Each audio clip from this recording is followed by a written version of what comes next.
did well in crypto, and then you eventually ended up in the Hustlers University with Andrew Tate. What was that process like, joining Andrew Tate's team, actually working for him? Dive into it. Probably the most interesting part of working with Tate was that from day one, when we had 0 students, 0 income from this business, they said to everyone, we're going to get to 100,000 students. It's just like a matter of time. Like it's going to happen. It's inevitable. I went to university for a Bachelor of Education, and I did 1 semester, and then I dropped out because I hated it. So Daniel's currently working with Gadzi, which is cool. He is one of the mentors. I just want to hear about it. I would say that in this online space, everyone's a guru pretty much. And it's just like, how well can you disguise that you're a guru? I would say that Tate is like best at disguising that at the end of the day, he's just a guru. And then I would say that probably Aman's number 2. Most of the online guys, they were just winning in the race of like who could become the biggest guru. That is literally it. Yeah. That is literally so it. Like Aman's cool. He's young and makes a ton of money, clearly done a lot. But at the end of the day, it's like you shouldn't idolize being the guru so much. I feel like a lot of people do. I feel like the people who idolize the gurus the most are actually the worst entrepreneurs. And yes, people, so today we have a special guest, Daniel. He has made 7 figures by 23 in crypto and has worked with the likes of Andrew Tate and Gadzi. So hopefully we can get some cool insights to these guys and some advice for the potential bull run coming up. Potential bull run. Keywords, yeah. Keywords. So let's get into it. Who are you and what do you do, brother? Yeah. So yeah, you gave a little bit of a brief intro. Worked with Tate, worked with Aman. Been doing crypto since like 2017. Made a bunch of money, lost a bunch of money originally, and pretty much just have been building online education businesses like regarding crypto for the past few years. Was just with context with Tate, I was one of his professors doing the crypto stuff. We taught when it was at the peak, it was like 150,000 people, which is like 10 mil a month. So we scaled that business from 0 to 10 mil a month in like 1.5 years, which is pretty good. I don't do it anymore. It was quite time intensive, and I would rather build my own things. You know, when you're a business owner, you want to like build your own things versus work for someone else. Iman, it's more just like helping guys in his Gents Croquet Club group, so like general business owner, like consulting, I guess. And I've done high ticket sales and different marketing things, you know, little things here and there. But yeah, pretty much just focused on crypto right now, all in crypto. You know, ready for the bull run that's happening hopefully next year. Yeah, hopefully. Yeah. So how did this all come to fruition and start, basically? Like, what was the start, and did you know this was going to happen? Did you want this to happen? What was the process of all that? So I went to university for a Bachelor of Education in 2020, like the start of 2020. Okay. And I did 1 semester, and then I dropped out because I hated it. I really like teaching. How old was that? 2020, so like 20. Okay. 20 years old. 3 years ago. Yeah, so that was like just as COVID was starting. Did 1 semester before COVID, and then the next semester was during COVID. So why were you like, fuck this? Because when COVID happened, it was like all the upside of university, like meeting people, partying, girls, is like gone. Yeah. And I was like, that was sort of a part of why I was there. But also at that time, I'd found like Tate on the internet. I saw his content. I spoke to like Luke. I don't know if you know Luke, his cousin. Nah. Oh yeah, I know Luke. Yeah, his cousin. I was speaking to him, and he's like, bro, you want to teach? Don't do an education degree. Like that's like the worst form of like teaching people. So how did he know you wanted to teach though? You were posting about it on social media. I was like messaging him and telling him asking him what I should do. Okay. And he basically said like drop out of uni and like do some online stuff. That's some solid advice. Yeah, it was very good advice. Yeah, and that's paid off. So I actually had a mentor that I met like when I had got into university. He was some like 8-figure old dude who'd been trading like the stock market for like his whole life since he was like the same age as I was at like 20, and he was helping me like learn how to trade. So I was like trading full time in uni, like midnight till 5 a.m. for the US stock market. So like every day of the week, like on a weekday, it was midnight, start trading till like 5 a.m. Okay. So when the sun rises, you go to bed. It was the most fucked up like sleep schedule ever. Okay. But I was doing that for a bit, and then he got me a gig working in a company that was around trading algorithms, and that basically like kick-started it all around the same time. So you actually had like a pre-background before going into crypto? A little bit, yeah. Okay. Had some mentors and stuff, yeah. That's cool. Yeah. That's cool. So you did that, and then what was the position? So you didn't make the 7 figures in crypto before Tate's University. You went into Tate's University first. why did you essentially make that decision to like join his group? To teach in Hustlers University. Well, I mean, like my biggest thing is I just like teaching. Like that's just like one of my most favorite things to do. I like being able to like learn something and try to explain it to someone in the way that I can most make it make sense to them. Okay, sweet. It's just like a weird. You probably have the same thing. You got your YouTube channel. You like teaching people things. I enjoy teaching for sure. Yeah. For sure. Yeah, like I could see you in another universe if you didn't do ecom, have been like a primary school or high school teacher. Yeah, or something. I'd do that. Yeah, I'd do that. I could see you crushing that. Yeah, for sure. But like, I mean, it was a big opportunity, right? I feel like when you're starting off in your business journey, which I was still like not crazy good when I was, first started in Hustlers University. Was the analyst stuff before Andrew Tate's thing? So I like when I was in like March 2020, I like had my first online gig. During university. It was like the trading thing. Yeah. And then dropped out of university, and then I had began to like build up a Twitter brand, and then I was just like posting content, and the bull run started, so I was making money. Okay, sick. And yeah, but like the thing with Tate, that was really good. That was like probably a year and a half after I left university. Okay. That was like towards the end of the bull run. Okay, and so had you already made money in yeah, crypto? made tons of money. Yeah. Like that was like. Was that the 7 figures point? Yeah. That was like before Hustlers University. Okay, nice. Yeah, and so before you got into Hustlers University, those skills you learned, how did those skills become to like fruition? So how were you successful? Because a lot of people lost loads of money, including myself. Yeah. Like, what was the difference that you did? So the biggest thing was actually Solana that I bought it. I bought it at $7, and I sold half at 245 roughly. That was like pretty much the top. Because I was at the conference, the Breakpoint conference that happened at the exact top. And I was speaking to some of the guys there. One of them was like this billionaire fund manager. And I asked him like, have you sold any Solana? Like, what are you doing? He gave me a really sus answer. I didn't like it. And like with these coins like Solana, it's really heavily owned by VCs.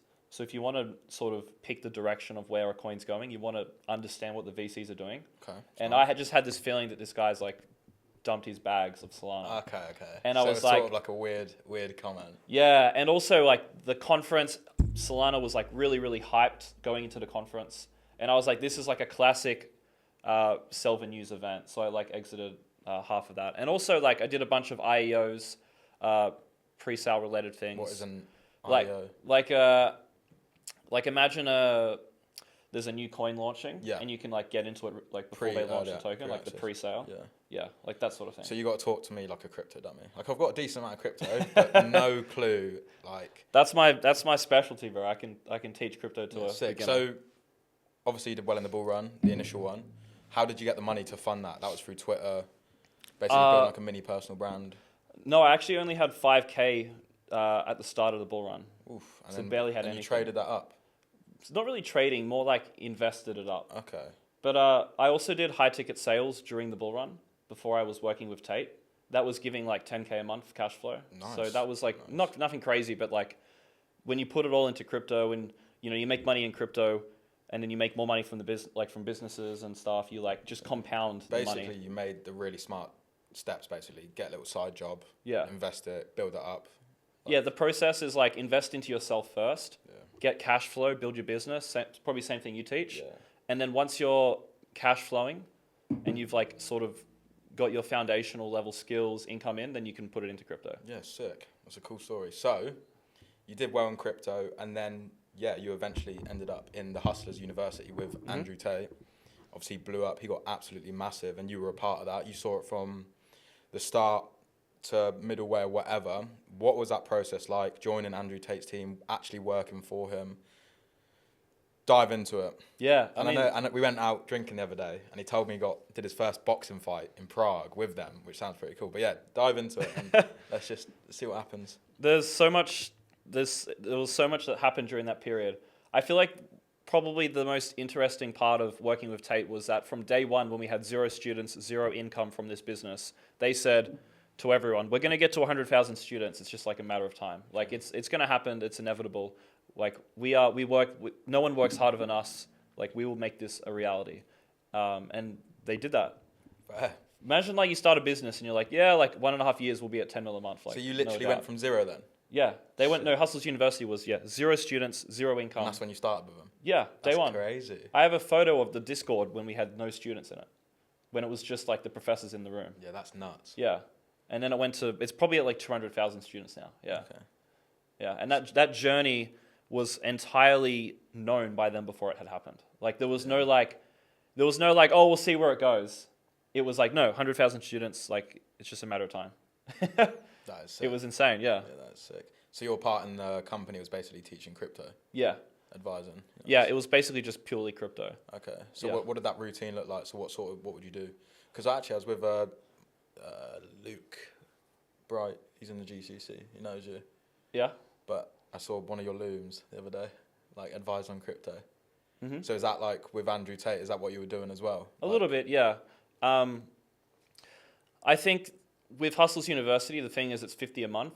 Most people in there probably shouldn't even be doing crypto. They're probably like the step before crypto, which is like makes sense. learn some skills, like develop your mindset, stop being a brokey sort of thing. So a lot of it is really just like saying, hey, I know you want to do crypto. I know you want to try to make money here, but you're like sort of skipping steps. You should probably like watch this video talking about mindset, which is what I talked about a lot.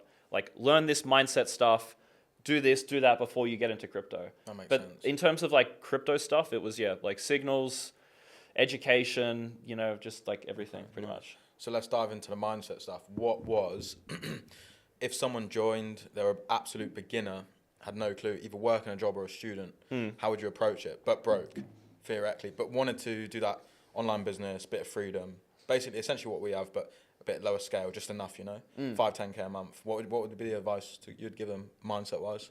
Yeah, I would say that pretty much like people come to crypto to make money in a bull run, but they don't realize that they can create their own bull run. Like people will come to crypto and wait 2 years for a bull run when they could have just put that 10K into themselves, and from they invested into themselves, created their own bull run in themselves. Like you can create your own return on investment by investing in yourself. Okay. So like if someone's at the beginning of their journey, you should the best investment you could ever make is in yourself. Like if you make 5K a month, the biggest transformation that you could ever experience is getting to 20K a month. Yeah. It's not like 10xing your money in crypto. It's not like putting your money in stocks. It's just like, how can you invest into you so that you get to a point where you make like 20,000 every month? Yeah. And that would come down to like networking investments, mentors, which like I had at the start of my journey. Probably you did as well. Education. I didn't pay for mentors. I just met people who were way better than me. Yeah. And became friends and close. And it was because of them I did well. But those 100%. Are the best mentors. You don't pay for them. Yeah. Yeah, 100%. Yeah. Yeah, coming across mentors, building your network, surrounding yourself with wealthy people, educating yourself, joining masterminds, courses. Like that is a way better investment with way more upside than any crypto could give you. Yeah, 100%. So for me, when I was starting off, I just always tell everyone what I did, and then it just worked. I just eventually met everyone who did what I wanted to do. That was pretty much it. So you were like, before you made money from ecom, you were like, I do ecom? Nah, so I had a jewelry brand, and I was making like 1 or 2K a month. I just thought I was sick, so I was like, yeah, I sell jewelry. Just telling everyone I'm good, and then eventually I just started talking to people who were doing really good. But yeah, that was my mindset for it, 100%. Yeah, but this is all like the mindset stuff, it's all the same. Like when you begin your journey, the advice is always the same. Like on all these podcasts, they always say the same thing, just repackaged a little differently. Like you're the average of the people you're around, like the 5 people you spend the most time around. It's true. Like we could rehash the same podcast that's been done like 100 times with the basics. The problem is people they just can't execute the basics. Okay, I'll ask you something. You probably saw a lot of students come through, yourself included. What were the characteristics of people who did well? That's a good question. That's a great question. I can give an answer that probably isn't on every podcast then. Go on. Let's hear it. So I asked a question in Hustles University. How many things have you guys become top 1% in your life? And I knew which students were smart. I knew which ones were dumb. And so I had in my mind, knew what to look out for. And the guys who got the best results in the campus, in the crypto campus, had become the best at the most things prior in life. And it relates back to the concept that winners continue to win and losers continue to lose, right? Yeah. So if a guy comes to me and he's like, I want to make money online, and I say, okay, what have you actually become good in life? What have you dedicated yourself to? That's and he's a really good question. Well, I was on the nationals for music. I was on the national like orchestra or something. Okay. I did swimming in high school. I was like the school champion. Okay. I became the school captain, and I was really good at playing Fortnite or something. Okay, sweet. I'd be like, bro, you're guaranteed millionaire. If someone came to me like that, I'd be like, you're a guaranteed That's millionaire. so interesting. I never thought about that. Yeah. But 'Cause- someone comes to me and they're like, Daniel, I want to get rich. And I'm like, okay, what have you become good at? And they're like,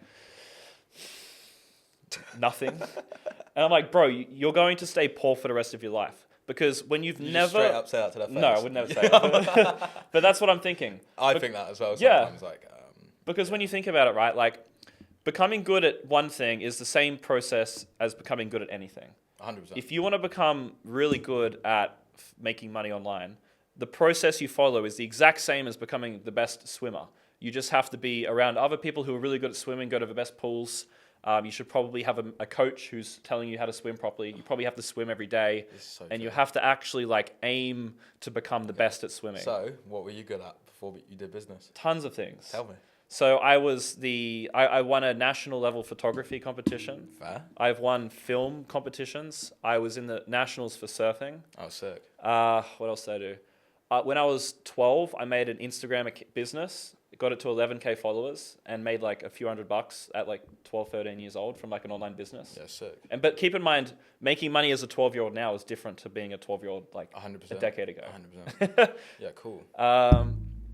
What was I good at? Yeah, I want to hear your good things because you've probably I was, got a few. I was a really good skateboarder, mate. Like, I was sick. Won a competition. It was pretty local. Good at rugby. I was just generally good at everything. I know it sounds like a dickhead, but like I was just played the drums, played the guitar. Basically my skill set was I'm really quick at learning, I can do anything. That was pretty much sounds like a dickhead, but like, No, but that's true. When you can get good at anything quick, you just apply it. You just direct the attention to business, and it's easy. And then the other thing was, if I'm interested in something and enjoyed it, and there was like reward, I would fucking hone in on it for a long period of time, just really dial in, and I always just went. That was pretty much it. Same as like building business, I enjoy it. It's like a game. Yeah, because you get the ultimate reward, which is like freedom. Yeah, exactly. Yeah, so for the takeaway for people watching this is basically think about your personal situation and what you've become really good at, like top 1%. If the answer is nothing, you are not an individual who has the mental programming to become wealthy. You don't know what it takes to get rich because you've never applied yourself to anything. And now you would need to change your entire approach to life. You from today onwards would have to be a 180 shift from what you've ever done for every day you've currently lived. You would have to completely switch around. So whenever you wake up and you're like, I'm okay being not the best, you'd have to flick that and go, I'm not okay being not the best. When you wake up and you skip the gym, you have to not skip the gym. When you wake up and you don't have a millionaire that you speak to every week, you have to speak to a millionaire every week. 100%. You have to add the elements, the components that everyone who's become successful does, which you haven't currently done. And if you're someone watching this who's become top 1% in many things, well, you just need to keep doing what you're doing because you already know what to do. So, how long did it take you to pick up these skills yourself, like, and this mindset? Last couple of years. I mean, I feel like you have to do things to truly understand things. So my opinion is you can buy as many courses as you want. For me personally, the best way I learned was just straight up action. Yeah. But when you're making action, you need someone to speak to refer to. So let's say you're investing in crypto or starting a business. You make action, you're stuck. You need someone to be able to answer the question, who's better than you. That's generally what I've found. I think that's the best way to do it. I mean, there's a lot of ways you can learn things, and they all have a different return on investment, right? Books are good when you're broke and you're a kid because you don't have many options in terms of learning. So you have to sort of just settle for the slowest thing. Are you big on books? No. I've never read a book in my life. Yeah. I swear to God.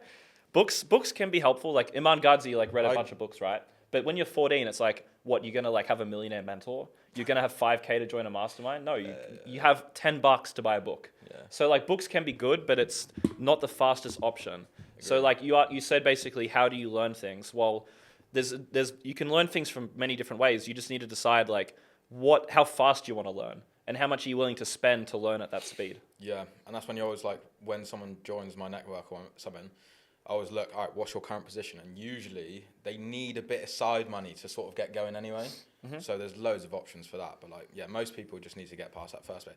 And to be honest, so many people message me, man, like, I just want to quit my job, blah, blah, blah. 12 months later, they message me exactly the same thing. I'm like, I don't even want to talk to you anymore. Like, there's just nothing to say. Like, I don't know what to tell you. Mm-hmm. Like, it is literally just do it. And if you look at the people who've done that and you ask them how many things you become top 1% in, I guarantee they all say nothing. Yeah. They don't know they don't know what they need to do. They have no clue. They're just like the peasant class of like society like hundreds of years ago. Like they were never destined to do anything. Yeah. Like they need to change up their act. I think no matter how many mentors or whatever, let's say there's only a certain amount of people who are going to do a certain amount of things. It's just how life is, right? It is very easy to tell if someone's not going to do it. For me personally, if someone's trying to start e-com or something, it's when they're really negative about things going wrong. I think that's like a big red flag for me. Or like they're not quick to adapt, or they hate spending money. They're like, oh fuck, I don't want to spend 50 quid or 100 quid. I'm like, you need to lose money. Do you know what I mean? You need to be able to lose money to make money. So, like for me, when I was younger, I just spend, bro, like all the time. But then I always knew, all right, money's gonna come. It doesn't really matter, and I always did. That was my mindset of it. What do you reckon your IQ is? Have you mentioned it? I don't know what my IQ is, but I'm... Would you say above average, but not really high? No, above average, but for education stuff, not good because... So I got an engineering degree. Mm-hmm. So mechanical engineering degree. I've done maths, physics, chemistry, and what the fuck am I on? Economics. All the smart things. Yeah, basically I did all the smart things at school. But I was the dumb one in all the smart classes. So I would basically... So like at uni, what I would do... I would actually I would make friends with all the smart people and I'd pay them to do my exams. I don't know, the online stuff, 95% of it I did it myself. So, But yeah, that's what I would do. I'd gather all the smart people, become friends with them, and they would teach me. It's the same sort of thing. Mm-hmm. Same sort of thing. Because this is what I've learned in business. It's that being smart, like too smart, is actually a detriment. Because one of the characteristics you just described of people who fail is they are worried, they overthink things. Overthinking is a characteristic of being too intelligent. When you're dumb, you don't have the mental intelligence to overthink. You don't even have the capacity to think. You just act.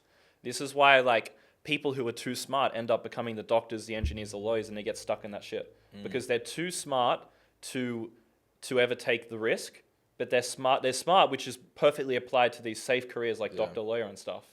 Like, and also when you're really smart, the path of traditional, growth is like sold to you. When you're really smart, everyone tells you, oh, you're so smart, you should be a doctor. You'd be a great doctor. You'd be a great engineer. Oh yeah, this is so true. When you're a dumbass, you're like a dropkick. Yeah. You go become a tradesman. You go become a plumber. Like, they don't care what you do when you're dumb. Yeah. And that's why everyone in the online business space I've met isn't actually that smart. You're smart enough that you have the capacity to recognize patterns and to think intelligently and learn, but you're not smart enough that society boxed you into a certain career path where you only could become a doctor, lawyer, engineer, etc. For you, how was your school experience? Were you like an outsider? Like just above average. Okay, so before you met Andrew Tate online, what was your dream as a kid? Because mine wasn't build a drop shipping store. Like, do you know what I mean? Like, you must have had some sort of... I mean, it changed. At one point, it was just a traveling photographer. At one point, cool. That's cool. At one point, it was like I don't know what the word is, but let's just say climatologist. Yeah, cool. That's also cool. Yeah, but I guess the ultimate thing, like when you're young, you think you want things, but you can't see clearly. Yeah. Or it's just like a trend or something. Exactly. But I think it always came back to just like being able to teach things that I'm passionate about. I think that being able to like share what I like doing. And is it similar to you? What did you want to do? I want to be a stockbroker, mate. Yeah? That was like my... I don't know if in the past life I was a stockbroker, but that's always what I wanted to be, bro. I was like, all right, I'm going to move to London. I'm going to be a stockbroker. I'm going to buy and sell shares. I'm going to be a millionaire. And then I failed school, and they were like, yeah, you need like top grades to be a broker. I was like, all right, fair. That's not happening. And that was pretty much that, yeah. Done. See, if you were smarter, you would never have built a business. Yeah, exactly. Because you would have become a stockbroker. For sure, 100%. And it's like, why do I want to work? How many hours a week do you have to do that? Like 12-hour days to make, maybe 300K a year? It's not worth it. Yeah, it's like I flew a high school friend out 2 days ago here, and he's meeting all my online business friends, and he's really smart. And he's gone to uni, he's just finished his degree, I think, or he's going to be, I think it's like some sort of economics degree. Yeah. And I told him like all this stuff, and he's like, bro, that's so true. Like it was hard for me. It would be hard for me to get into this online stuff because I'd be so perfect at just being some like economist man. Like I'd be so perfect at it. Which is fine, but it fits in. He could be employed by one of the business owners. It's fine. But he would hate that path. He doesn't want to do that path. True. Yeah. But yeah, like I said, obviously we met the other day, had a similar situation. My friend literally just quit his job, never left the town. Respect to him. Quit his job and was like, fuck it, I'm going to come to Bali and start this online stuff. And respect, within 3 months, he's made progress. Yeah. Small progress, but good progress. That's how it starts. Like, usually I wouldn't expect anything. Like, you want to look in 2 years, 2 to 3 years' time, then you'd be like, fuck, it's going so well. But it wasn't before. That's usually, I would say, the timeline. But yeah, I'd say he has a lot of reprogramming to do, though. Like, loads, I can man. tell he's got loads. The UK is a very weird place. And, like, I think the culture in the UK is weird. It's just drinking, partying, doing drugs. That is literally the UK culture for the youth. I don't know what it's like in Australia. pretty much the same. Really? Yeah. But I feel like that's fine when you're young. Like, I think a lot of people, they make money and then they would rather just be young and do dumb shit. Like, they would sacrifice the 10 mil to be young and just do drugs and, like, have fun again. True. So, like, everything has a time and a place. It's just, are you smart enough and perspicacious enough to recognize when you need to, like, change between different things? Like, can you be the kid who has fun at 18 and 19, understand it's time to grow up, and then go and make some money? Exactly. Yeah, exactly. Yeah, I did that, to be fair. Yeah, I smashed it when I was younger at uni. Because I did 4 years of uni, finished it, managed to get the degree. Mm-hmm. Personally, I don't regret it, because everyone online's like, oh, don't go to uni. Like, I don't regret it personally. Yeah, probably could have done it quicker, but it all worked out fine. So yeah, there's nothing wrong with going to uni. Like, there's a lot of upsides. Like, you don't want to skip steps, because you don't want to skip too many steps, because so many kids I've met that are like 18, that are already like making 50, 100K a month, and they're like sort of fucked for the rest of their life because they didn't have a proper childhood. Like, they speed ran life so much, they never had a childhood. Like, I know kids making 10K a month at 15, and they're like, I need to escape the matrix. My mother doesn't let me have a phone. That's Egan, if you're listening to that. Egan? Yeah, he's an interesting one. He he paid me for consultation, like a bit of coaching. And he called me, he was like, yeah, making 20K a month, and he was 17. And I was like, all right, wait a bit, and next year, I was like, just come Bali, might as well, we do the same thing, fuck it. And he came pretty much when he was 18, and yeah, he's smashing it, bro. But his university was coming to Bali and scaling ecom. My university was going to like a city in the UK and just getting fucked up. So it's such a different experience. Like, I only started doing what he's doing when I was 23. He's going to have like a midlife crisis at like 24. Potentially. If you listen to this, Egan, take the future advice if potential. But yeah, how do I think it'll play out? Yeah, I think the thing is keeping the momentum, because it's so easy now online. Is, can you keep the momentum? That's the main thing, I think. Because I'm fully aware of that. Like, I sold my business, whatever. Like, I'm like, fuck. Like, it can go bad, but you got to be aware how to continue to make it good. Yeah, it'd be like you stop going to the gym for a month, and then you have to restart it. Yeah, what was I gonna say? Forgot.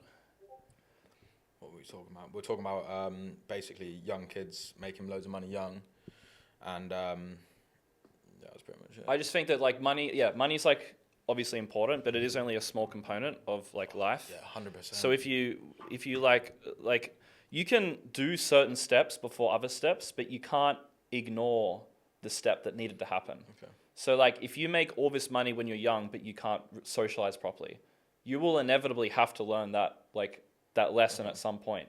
And it's best to learn the lesson at the age where people don't care if you make that mistake. So like, if you can't socialize at 25, it's a lot harder to fix that than if you can't socialize at 16.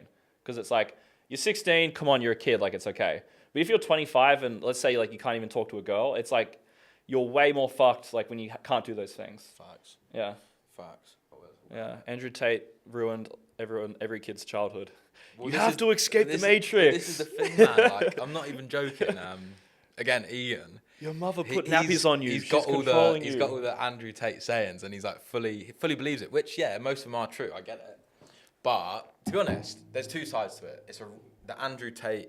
We'll call it for the Andrew Tate philosophy. It is good teachings. Like, it's net positive. However, it doesn't have to be everything. Do you know what I mean?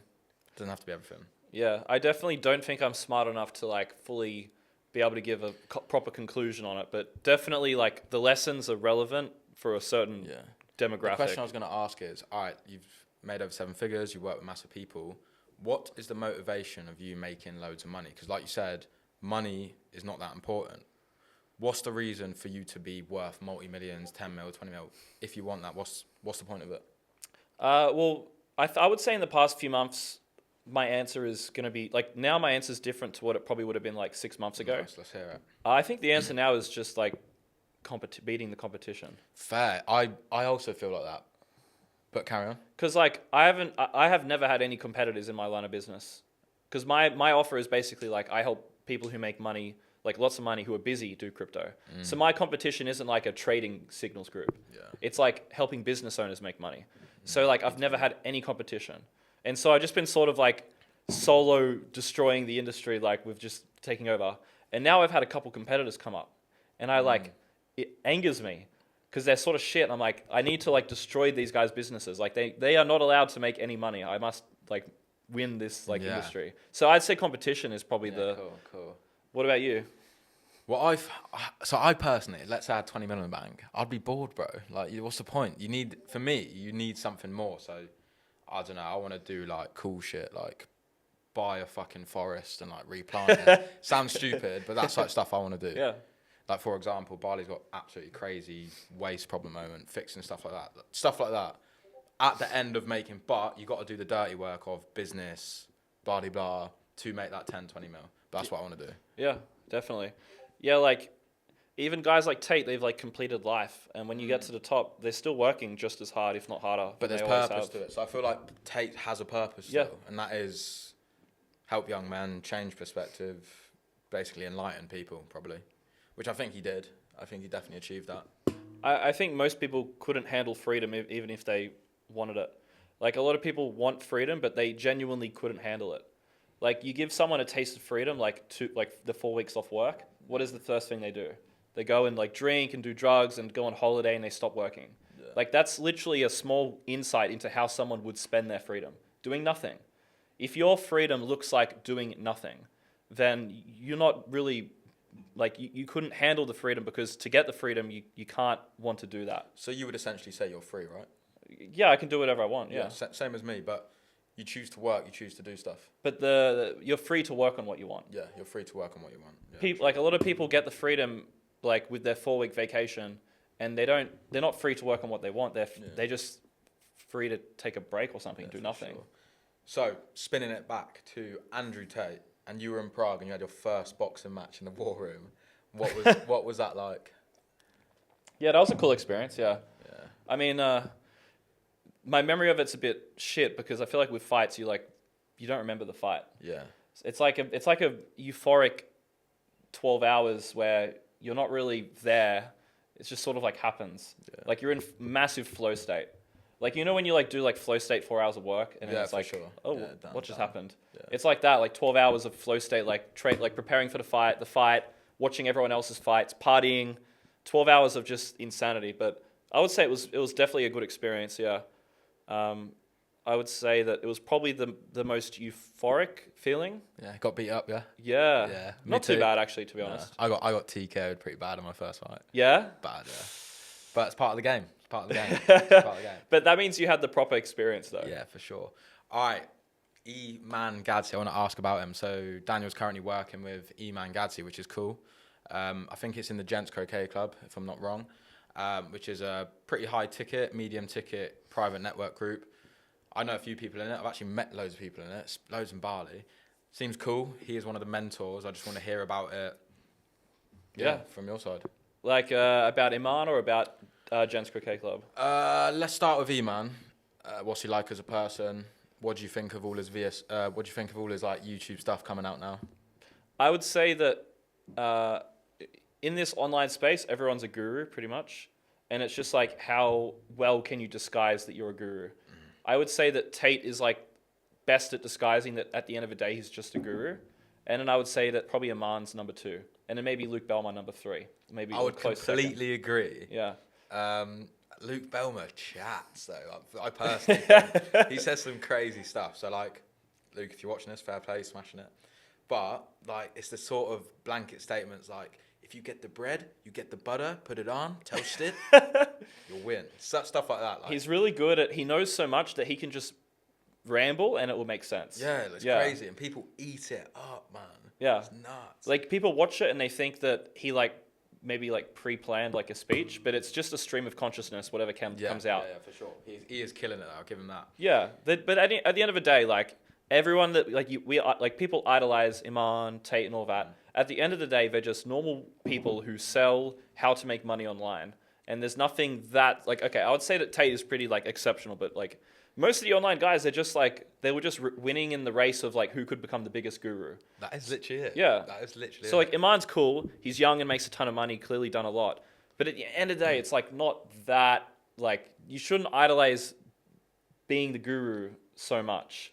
I feel like a lot of people do. I feel like the people who idolize the gurus the most are actually the worst entrepreneurs. I'm not even lying. That's my opinion on it. So they're like, oh my God, he's amazing. Like they're the people who can't really think for themselves. And like me, I see the stuff. They're like the Matrix, the Matrix. Are you guys not in the Matrix because you're just repeating all the stuff the guru says? Like you're also not sheep. If you think about it like that, that's my opinion.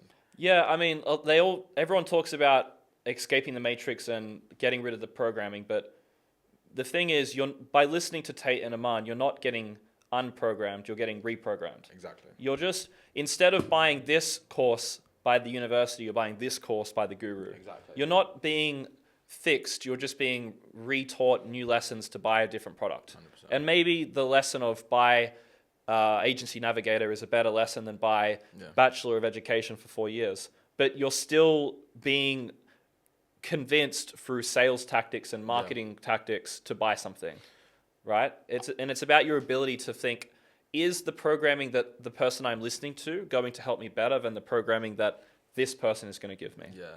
And like from what I've seen, Iman's a very unique case because he is so young, man. Like he doesn't seem 23, is he? Oh yeah, he doesn't seem 23. He doesn't seem 23 at all. Like he's such a unique case. What is he like in person? Is he regular dude? Chill? He's cool, but when you meet gurus, there's always a lot of layers on the interaction. So like, let's say you're at a cigar lounge in Dubai, and everyone they know the people working at the bar, and they got girls there or something. There's like 10 layers on the interaction that are hiding you from seeing that actual person in front of you. Exactly. If you were to go with Iman in the forest on a 3-day camp and you get dirty and muddy and like you're just like fucking hungry and you see the person for who they are, the layers have been pulled back. I would say that Iman's probably a nice guy, a normal guy. Yeah. But when you're in, these social situations where there's a lot of layers, I could give you an answer of what my interpretation is, but you don't actually see that person, the true person, That's so like true. My answer would be like, yeah, he was cool. Like there's, Mate, you should totally suggest that as a video series. Hiking with Iman. Yeah, bro. Sounds funny, but bro, I'd watch it. That'd be funny. But like, there's layers, right? Like hopping into the Phantom with the security guard in your suit, watches, Dubai. Like it's layers. Have you been to Dubai? Yeah. Yeah, it's good fun. I met Iman in Dubai. Like that's sick. But he's a cool guy. Definitely a cool guy. Like good energy, very motivated, very disciplined. Everything he has worked for and gotten, he has deserved, 100%. Smashed it, bro. Smashed it. And I'll say, for me personally, Andrew Tate's good at hiding a guru, but Iman's so good at it as well. Like, for the whole time I was doing business, I never saw him. Like, I knew he was a guru, but I never saw him as a guru. Yeah, he was so good at hiding it. Yeah, it's just about how well can you hide the tricks that the spells that you are casting on your audience. Yeah, literally. I hope this makes sense to the audience, but that is literally the truth. It will make sense on a surface level, but they don't have the practical insight that we have. Because when you know the tactics that you use to sell on an audience, you can see them when they're done by other people. And so like people will eat up like this content, like, wow, that was so useful. You're right, Iman. I need to start working. The motivation for you to work is to buy the product. That's like why you're being told to work. Do you know what's crazy? I've legit had old school friends like message me out of the blue, like sending me Iman Gadsby's YouTube links, like, bro, you need to watch this. Like, the UK's fucked. The Matrix is coming for us. I'm like, mate, like it's ridiculous. It's crazy, which is good. It means he's smashing it. And to be honest, I saw his latest video. It's really cool, like documentary style. Mm-hmm. I think that's sick. I They are really cool. There was like a 3-minute video. It was like a movie trailer. That looked so sick. Yeah. I want to do that stuff too. Yeah. Because I feel like that's the ultimate. Okay, the thing that Aman is a master at is the subconscious selling. It's the things that you don't see, but you internally like recognize. But how does he learn that? Just through years of discipline? I'm not sure how, but that's what he's a master at. Like, for example, his Instagram is a classic example.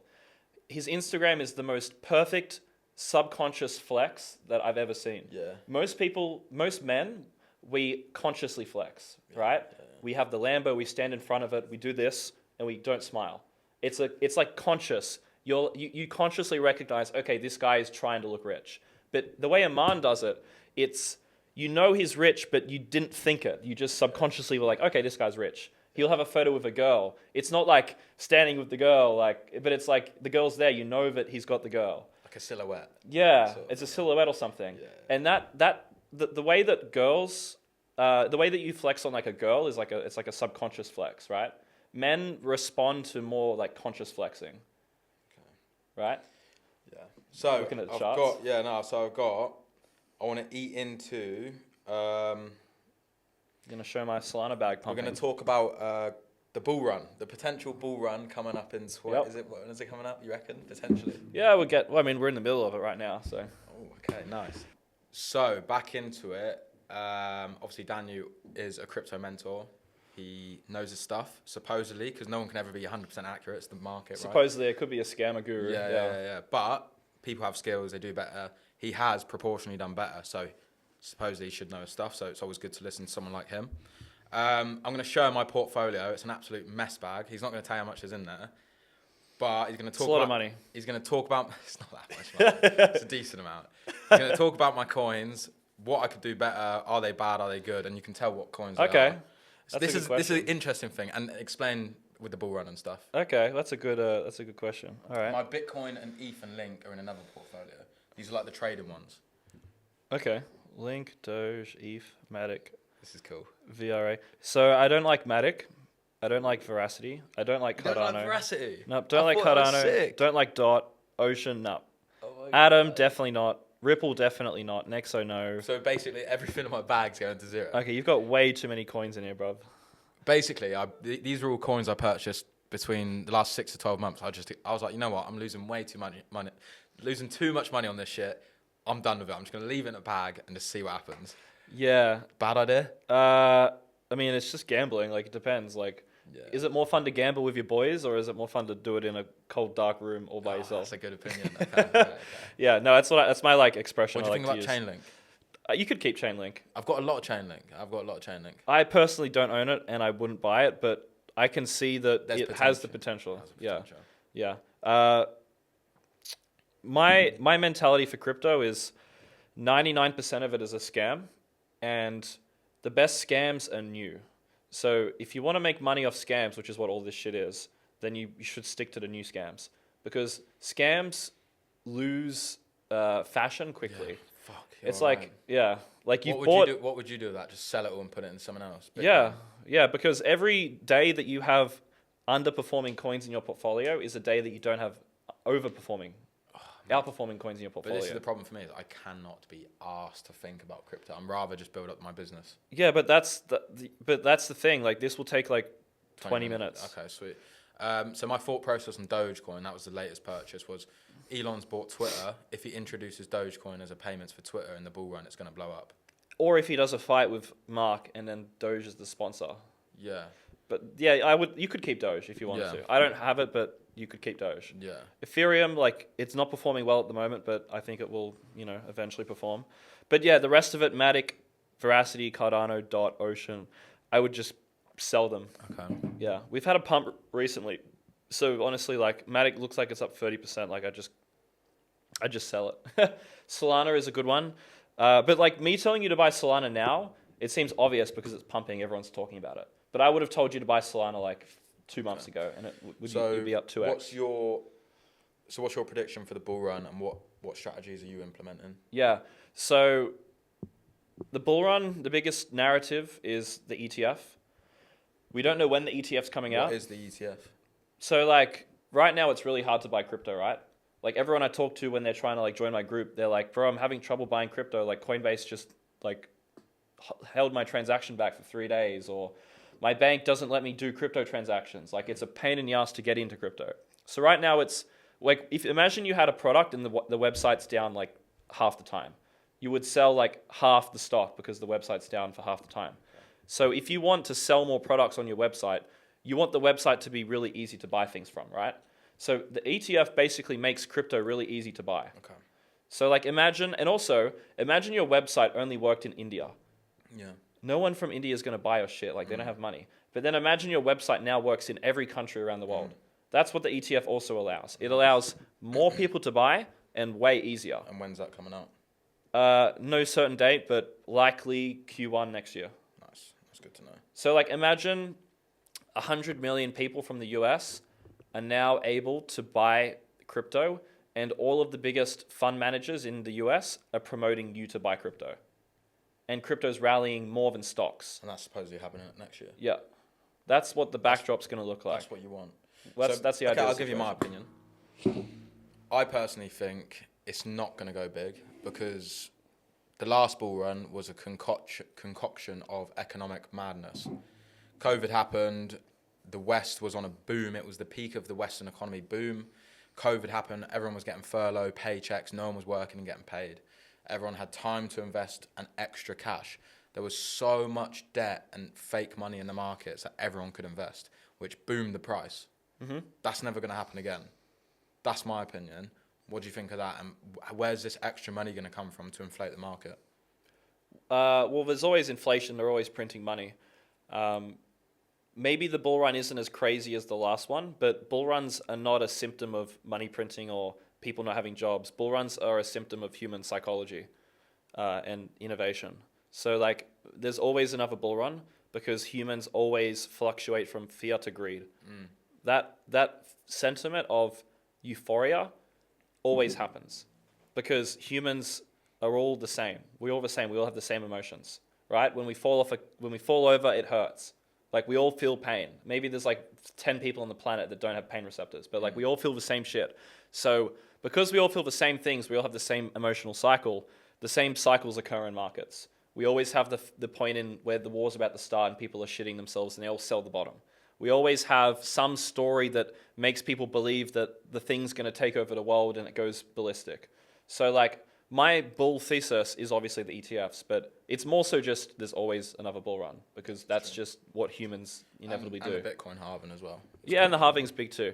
My personal thesis is ETF comes out, anyone can now buy Bitcoin easily.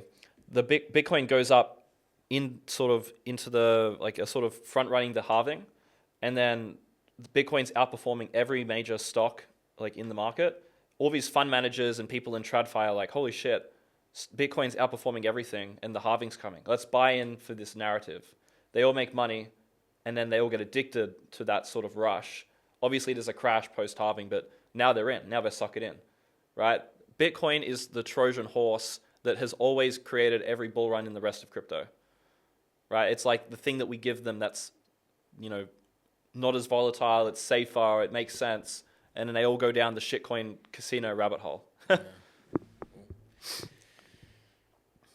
Right. I think we'll end it there. It's been an absolute smasher. I think that was a really valuable podcast. So, I don't know, obviously you're not going to be at the end if you haven't watched the whole thing, but whoever has watched the whole thing, there's a lot of valid points in there, and I really appreciate you coming on, bro. Yeah, thank you for having me, bro. Appreciate it. Yeah.